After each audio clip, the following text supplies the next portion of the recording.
ঈশ্বর মোয়াব সম্পর্কে অনেক কথা বলেছেন এবং তার সাথে যা ঘটেছে তার বেশিরভাগই তার অহংকার, ইসরায়েলের সন্তানদের প্রতি তার ঘৃণার কারণে, এবং কারণ তিনি অন্যান্য ত্রুটিগুলির মধ্যে একজন নিরর্থক মানুষ ছিলেন।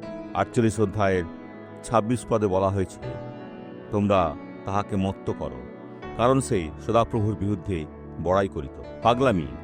ঈশ্বরের বিরুদ্ধে কে কখন নিজেদের উঁচু করতে পারে? আর মোয়াব বমন করিয়া লুট করিবে এবং আপনিও পরিহাস পাত্র হইবে। আমার বন্ধু, প্রভুর প্রতি বাধ্য থাকুন, আপনার সব কিছুই পাওয়ার আছে। এখন আমি আপনার সাথে প্রার্থনা করতে চাই। পিতা, আমি এই ব্যক্তিকে আশীর্বাদ করার জন্য তোমার সামনে এসেছি। তারা মোয়াব নয়, এ ব্যক্তি ইসরায়েল, প্রভুর সন্তান।